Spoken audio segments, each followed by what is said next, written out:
CPI Case 391, Potter's Infirmary, Attending Investigators, Ernest Brundle, Dorothy Blakely, Carl Edwards, Bartholomew Jackson. Dorothy Blakely might not have even bothered knocking at Ernest Brundle's door, since on this occasion, as on all others, she let herself into his office before he even had a chance to speak.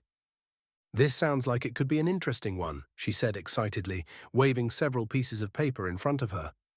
Ernest looked up, then glanced back at his desk, and at the mountain of papers waiting for his attention, placed his pen beside it and smiled. "So, what do you have there?" Since the Committee of Psychical Investigators had solved the curious case of Craftley Hall the year before, and had consequently been mentioned several times in both local and national newspapers, they had found themselves inundated with new requests. Each day they would receive letters and telegrams asking for help and advice, while the telephone started to ring with such increased frequency that they eventually decided to retain more assistance with their strange inquiries. Accordingly, they recruited a fresh-faced young man by the name of Bartholomew Jackson. Mr. Jackson first came to the attention of the CPI after he had been involved in the successful resolution of an affair in which he had managed to entrap a pair of charlatans posing as spiritual mediums. They had attempted to fleece his dear mother of her savings, some £200, with assurances that her deceased sister was now happily spending her afterlife at the seaside. Even if she had passed on, he later reported to Ernest, both Jackson and his mother knew full well the seaside was the last place on earth she would choose to be. He had later telephoned the office to explain he had so enjoyed the whole business that he would like to become involved with the committee. Although slightly wary of Jackson's youthful bluster and impetuousness, Ernest was keen to discover if the young man's virtues did, indeed, lay at the door of psychical research and examination. The matters at hand were, as the committee decided, certainly ones that required sharp thinking and astute consideration, and with Ernest's faith in Jackson's potential made clear, they had decided to bring him on board. He had not, as yet, been involved with the fieldwork of an actual case, but Ernest, Dorothy, and the third committee member, Carl Edwards, had been pleased with his efforts thus far. "It's an old, abandoned hospital," Dorothy told Ernest, placing her papers directly in front of him on his desk. "Over in Potter's End. The locals still refer to it as Potter's Infirmary, and there have been several reports of it being haunted." Ernest raised an eyebrow, and Dorothy, knowing what he was about to say, quickly intervened. "Well, that's what they say, but of course it would take a proper investigation to find out the truth." She waited for several moments as Ernest read through the reports Dorothy had collected, flicking back and forth between them until, with a stretch of his neck, he leaned back into his chair. "Do you have any other details?" he asked. "Anything about the history of the place?" Dorothy, now even more enthusiastic at the possibility Ernest was thinking seriously about taking on the case, sat on the chair opposite him and began to tell him the tale of Potter's Infirmary. The building was originally built, she explained, as a workhouse at the end of the 18th century. The conditions were substandard at best, with families separated from one another and forbidden from meeting. They were fed little more than bread, cheese, and gruel, and all inmates, as they were called, were made to work from first light to last. They were given incredibly tedious jobs, like breaking rocks and picking ropes, and neglect, beatings, and malnutrition were rife. It was, she told Ernest, who was listening intently now, a harsh and brutal place from which very few were ever allowed to leave. Eventually, the population of the workhouse grew, becoming increasingly made up of the elderly, infirm, and sick, rather than the able-bodied poor, and so an infirmary was added to the site, although it was not exactly the most hospitable of places. The nurses were actually elderly women who were unable to read, were deaf or visually impaired, and, more often not, were the only ones who were sober enough to do anything of any worth, and none of them had any medical training. Ernest nodded, then asked, "Was there no public outcry? It never came under any governmental scrutiny." "Well," Dorothy said, "although there was no legitimate inquiry as such, there was an occurrence that finally led to the place being closed down." Ernest leaned forward on his desk, accidentally knocking over the pile of papers. It didn't matter. Now he was absorbed in the story. There had been space for 40 beds, Dorothy went on, but by the winter of 1836 it housed over 100 internees.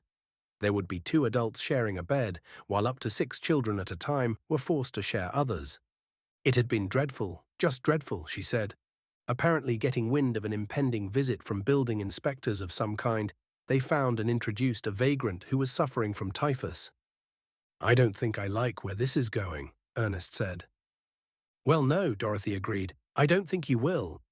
You see, they brought this unfortunate chap in with the aim of infecting and doing away with many of the inmates. Which it did, the fever running rampant." Ernest shook his head sadly, and then, remembering the proposed case Dorothy had brought to him, asked, "And it's the workhouse you'd like us to visit? But I thought it was a hospital." Well, she told him, the workhouse was closed in 1845 and lay dormant for almost 30 years, until it was repurposed as a municipal hospital for the general public. Even then, the level of medical care was not of the highest standard, she said. Only doctors unable to establish a private practice would consider working there, and the building itself was in dire need of substantial renovation.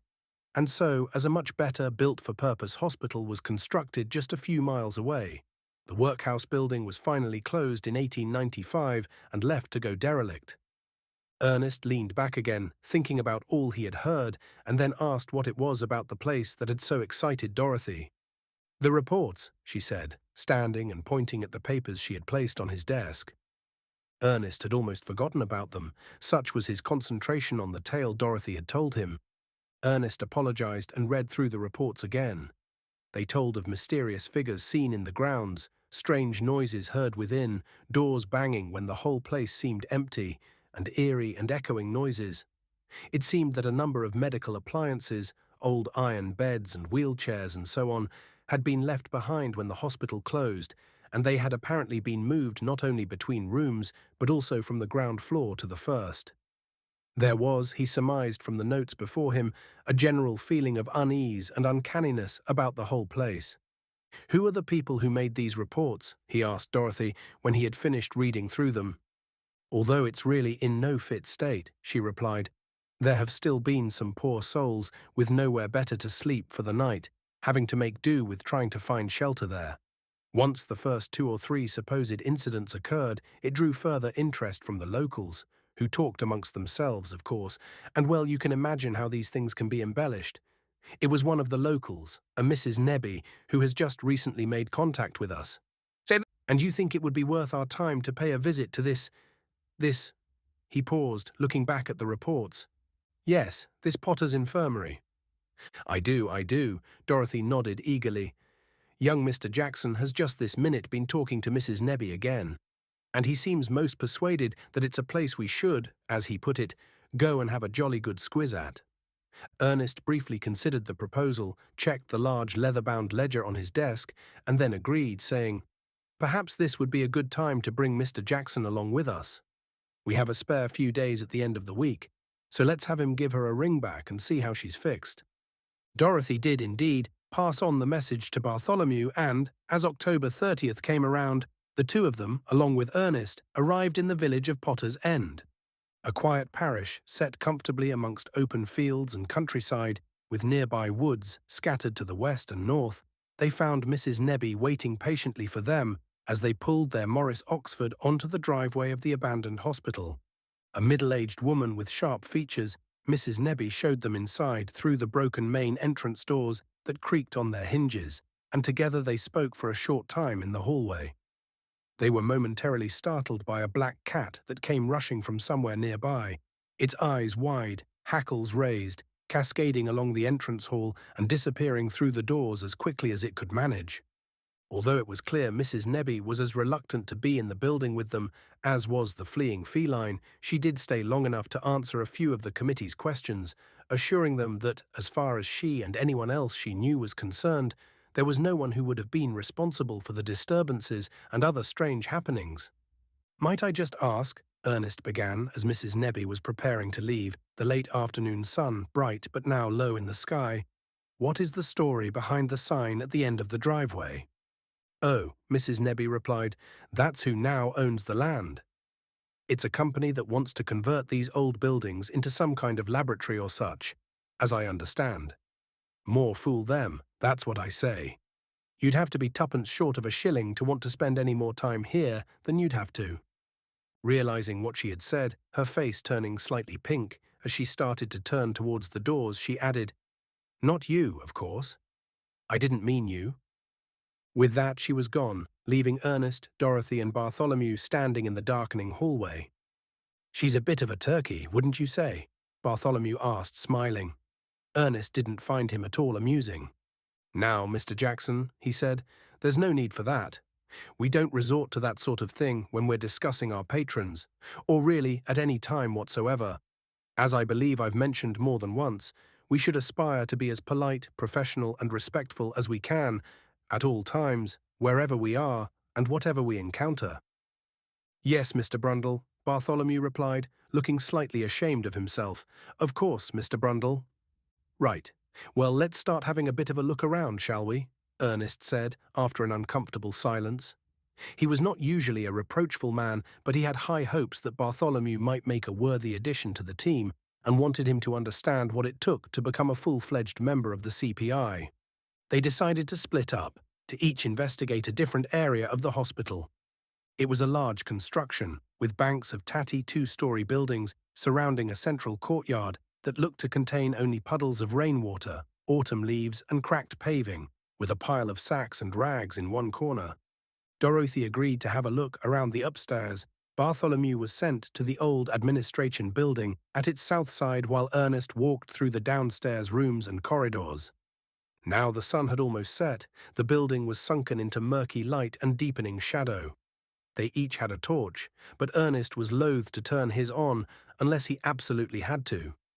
So quietly and carefully, he made his way through the corridors and in and out of the various rooms that lay on either side. Beneath his feet, many of the old floor tiles were chipped and broken, lending his footsteps a crunching, cracking sound that echoed against the empty walls. Occasionally he came across an old, rusting wheelchair left at an odd angle in the hallway, or he would find the frames of time-worn iron beds in what would have been treatment rooms and dormitories. Whenever he came across a set of filing cabinets, he opened them slowly, each drawer squeaking, and he, himself, giving a small yelp as he caught his finger on one as he reached inside. He found pieces of paper in some of the drawers, ragged and torn, with what he assumed were doctor's notes scribbled onto them. He also discovered some empty document folders and a few very worn photographs that he thought must be ex-patients. As he rounded the final corner, he met Bartholomew coming the other way. "Ah, Mr. Brundle," he said, "I was just coming to look for you. I've found some paperwork in the old administration offices just round here." "Then lead on, young man," Ernest replied. He turned on his torch as he entered the largest of the offices, casting its beam across tables strewn with papers and rusting medical equipment, some of which appeared rather gruesome, while dirty cabinets of files clung to the peeling walls. He was somewhat surprised to find a couple of newer-looking textbooks that appeared to have something to do with science of some kind, and, other than considering them slightly out of place in terms of their condition, he supposed they had just been cared for with more precaution. Both he and Bartholomew were even more surprised when the black cat they had seen the day before suddenly leapt from the office chair that had been facing away from them, leaving its seat spinning as she hissed and dashed away into the darkness. When Ernest's heartbeat regained its regular rhythm, he also noticed a broken wall clock. The time stopped at 10 minutes after 10, and there were also various words scrawled on the walls close by, although neither he nor Bartholomew could decipher exactly what they said. "This might be unwelcome," the young man said, squinting at one of the walls, "and that could be terror." "Yes, perhaps," Ernest replied, "or that might be tomorrow, and here it could be underwear. I've come to learn that one shouldn't place much value in this kind of graffito. There's no way of knowing when it was written, or even if it means anything at all. I mean to say, we all understand the importance of having clean underwear tomorrow, but it is relevant. Is it worth writing down? I think not." They both laughed, and then, just as Ernest began walking towards one of the filing cabinets, they heard a rather odd sound. It was like something was being wheeled down the corridor from which they had just come, the wheels crunching over the fragmented floor, gently and repetitively squeaking as they went. And then, from further away, perhaps another of the administration offices, they heard the loud slam of a door as though it had been pushed shut with great force. "What the dickens?" Ernest said, quickly heading out of the room with Bartholomew in hot pursuit. They found, just a few feet away, a damaged and heavily corroded wheelchair laying on its side, one of the large rear wheels still rotating. They could see no one around, nor hear any retreating footsteps, and so they moved along the corridor cautiously, directing their torchlight into each room they passed, seeking out each shadowy corner, yet found nothing. Then they turned and went back, looking for the door they had heard close with such vigor. Passing the office they had already been in, they noted that all of the papers that had been on the tables were now strewn across the floor. The surgical items had disappeared completely, and as they carried on, they were unable to find a single door along the rest of the corridor that was closed. "What do you think?" Bartholomew whispered. Ernest, his voice equally hushed, responded that he wasn't sure and that they might well need to set up some of their equipment for further analysis. Just then, at a distance, they heard the unmistakable clip-clop of shoes moving at speed along the far end of the corridor, and then, seconds later, Dorothy came running into view. Breathing heavily, she leaned forward for a short time, her hands on her hips, before telling them what had happened while she had been upstairs. "I was walking through the rooms, looking in each one, she said, as the others nodded encouragingly, when I heard something scraping quite unpleasantly across the floor, and when I looked, do you know what I saw?" Ernest and Bartholomew shook their heads in unison, as though they had been practicing a routine for a comedic performance at the Playhouse Theatre. "From a little further down the hall, from where I had only just come," Dorothy continued, "there was now a dirty great bed sticking out from one of the rooms. Needless to say, it hadn't been in that position when I first passed by. And then—" She paused again, still catching her breath. "And then, as I was coming back around, I happened to glance out of one of the windows and saw something outside." "Something?" Ernest asked, quickly looking back down the corridor again. "Yes, like a figure. Well, more than one figure, actually. Two, perhaps even three, in the gloom out there, just at the back of the far side, skulking in the dusk." "Not a person? Not a human person?" Bartholomew asked. I can't be sure," Dorothy said, then caught Ernest's eye. "What I mean to say is, yes, I expect so, but I can't be certain. Maybe it's the light, maybe the way they moved. But there did seem to be something a little bit off about them." They talked for a short time longer, deciding they should come back the next evening to set up some of their equipment, and were then walking along the corridor that led to the main doors, when Ernest wondered whether it might have been some of the villagers, with nowhere better to sleep, who had been playing tricks on them. "I don't think so," Dorothy said. "Mrs. Nebby told Bartholomew when she telephoned the other day that those poor devils, as well as everyone else in the village, have been keeping their distance from the place since all of this started happening." "Yes," Bartholomew added, "and I don't think any of us have seen anyone inside, have we?" No, they all agreed, they had not. And so, having driven to the Tangled Thread, a small public house in the middle of the village, and secured 3 rooms in which they could stay, they spent the rest of the evening in the downstairs bar, furtively discussing what had happened in the old hospital, swapping theories and making plans for the following night's inquiries. Bartholomew used the pub's telephone to arrange for the CPI's 4th member, Carl Edwards, to join them the next afternoon. All their equipment loaded into the back of their van, and then, with considerable anticipation, they each retired to their rooms. Not being in any particular rush, since they could do little more than wait, the trio spent the next morning walking around Potter's End, and then, enjoying the autumnal feel of the place, the changing colours of the leaves, and the invigorating nip in the air, they took some lunch at the Tangled Thread before deciding to explore the grounds of Potter's Infirmary. "What do you make of this?" Ernest asked as they approached the building and stopped to look at the large wooden sign posted at the end of the driveway. "Hedge holdings," Bartholomew read aloud. "Private property. Keep out. Danger of death." "Any thoughts?" Ernest asked Dorothy. "I believe Bartholomew may have asked Carl about the company when he spoke to him yesterday evening," she said, as Bartholomew nodded. "But other than what Mrs. Nebby said, I'm afraid I know as much as you." "Yes, Mr. Edwards said he would look into it, and if he found anything on them, he would let us know this afternoon." Still thinking about it, Ernest and the others wandered through the open spaces around and behind the shabby old hospital. The land had become as neglected as the building, nature having taken a firm hold to encourage the unrestrained growth of bushes and grass, hedges and trees. Dorothy indicated the position where she thought she saw the mysterious figures on the previous evening, and they noted with interest that there appeared to be several areas of flattened grass as though people had been walking there. These insubstantial trails led in several directions, but knowing there was no way to be able to learn who had been walking there, they instead moved on to surveying the doors and windows of the building. Dozens of the windows displayed cracked or broken glass, while the doors that were not standing ajar were only fastened by loose and decaying chains.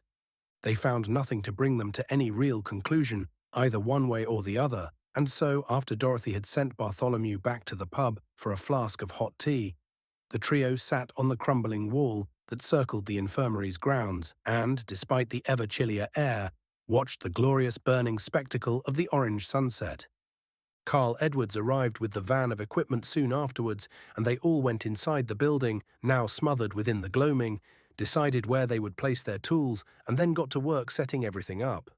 As usual, they fixed reflex cameras, a cine camera, flash bulbs, a thermograph, infrared lamps, and other particulars like cord, measuring tape and string, all assigned to the various locations where they had been disturbed the previous evening. The group then moved away to different parts of the building, and bundled in the extra coats and gloves Carl had brought for them, they waited patiently, sometimes patrolling, sometimes seated in corridors and offices. And for the first few hours they were bothered by nothing more than the wary hooting of an owl, the soft scampering of a few mice, and as an unsympathetic breeze briefly swept through the building, the rattle of window fixings and the rustle of papers being blown about. Then, as Ernest's watch showed the time at almost 11:30, and as the building settled at last beneath a heavy, dull silence, he heard something. From far away at first, then slowly drawing closer, there came the indistinct sound of movement along the east corridor. A rhythmic tapping sound, an odd scrape, then further tapping. He strained to hear, leaning forward in his seat, torn between holding his position and edging closer to the sound to investigate, and then, as he began to stand, there came a similar echo of squeaking to that he had heard the night before. Squeaking, wheels moving across the ruined floor tiles, a few knocks, and then a return to the cadenced tap-tapping, as even and unhurried as before, becoming quieter as though it were moving away. He moved to the door and turned on his torch, throwing its light from side to side along the passageway, catching glistening cobwebs in the corners where the peeling paint of the walls met the dirty off-white of the ceiling. Then, getting closer to the end of the corridor, he heard something else, a much bigger bang from further away, and turning back to look, he caught sight of flashbulbs flaring from around the next bend. Before he could move, another bulb flashed, this one to his right, coming through the window that faced onto the courtyard. He looked, but the glare of the bulb masked his vision, stinging his eyes, and then felt sure he could hear something else, something like a door being slammed. Just at that moment, Bartholomew appeared at the other end of the corridor, the light from his torch striking his face and revealing a wide-eyed, frightened expression. "There's something upstairs," he said in a strained, hushed tone, "something moving around, something that's pushed one of the beds out of a room." "Did you see anyone up there?" Ernest asked. Bartholomew shook his head, reporting that he had heard the noises coming from an area he was unable to observe from his position. As he spoke, they encountered an interruption they had not experienced before.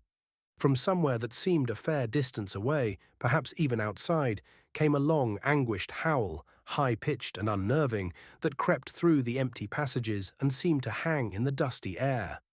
The two men looked at one another and then began, quickly but carefully, to head in the direction of the commotion. They moved through the corridors, past an overturned wheelchair, past a pair of beds, one turned upside down and stacked on top of the other, and past a filing cabinet that almost blocked their way, left leaning against a wall close to the main doors. It was when they made it out of the building and into the misty chill of the night that they heard voices drifting from behind the structure. Focusing their torches ahead of them, they jogged through the overgrown grasses, around the bushes and past the long side of the building to its rear, the voices becoming louder. Their breath forming in clouds before them, the cold of the air harsh against their throats, they stopped halfway around the back of the infirmary and shone their lights in the direction of the voices. They were shocked at what they saw. It was Dorothy and Carl, each struggling with figures dressed entirely in black, with woolen hats pulled low across their foreheads and balaclavas concealing their faces. Reaching them, Ernest and Bartholomew realized their partners were grappling with two men, who still resisted fiercely even when they stepped in to help. "Who in blazes are you?" Ernest demanded, dropping his torch to the ground as he took one of the men's arms with both hands. The man, unshaven and coarse, twisted and turned aggressively, but other than offering a few disagreeable curses, he said nothing. It was much later, after the two men had been subdued and brought into the entrance hall of the old infirmary, and Bartholomew had been dispatched to the public house in the village to telephone for the assistance of the police, that the truth was uncovered. It had been Mr. Hedge, they said, having forgone their previous unrest in favor of a more contrite tone. It was he, the proprietor of Hedge Holdings, the man whose company had recently acquired the infirmary and its grounds with a view to developing them into some sort of laboratory, who was at the heart of the whole concern.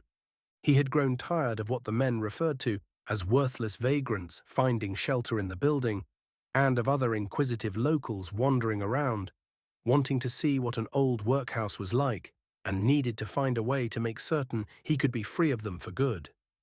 Remembering old stories that the infirmary had been haunted, he had, according to the two men, decided to reinvent the spectral yarns as a way of making sure no one would want to come, as he put it, nosing about the place. "This whole endeavor," Ernest asked incredulously, "just to keep people away? And I assume he employed you two scoundrels as the ghosts doing the haunting?" "Aye, sir," said one of the men. "Sorry, sir." "I still don't understand," Ernest continued. "I mean, why on earth go to such extremes?" "You been out to the courtyard, sir?" Ernest shook his head. "Out there it be, sir, hidden under rags and such, over in the corner. Hard to see, all right, to be sure, but that be what Mr. Hedge truly be wanting the old place for." As the striking autumn sun began its journey above the trees and houses of Potter's End, the men taken into custody by the two local policemen and the apprehension of Mr. Hedge in hand, the investigators spent the morning packing their equipment into the CPI van before making one final visit to the Tangled Thread for a spot of light lunch and a celebratory pint of bitter. "All of this on Halloween," the portly, ruddy-faced barman said, shaking his head as he handed Ernest his glass. "So what was it all about then, over at the old infirmary? Finally tracked down them old ghosts, did ya?" Ernest smiled and nodded, but said nothing more than, "Thank you." He felt it best not to mention what they had found beneath the rags and sacks in the corner of the courtyard once the police had left with their detainees. That, the committee had already decided, would have been something to really alarm the villagers.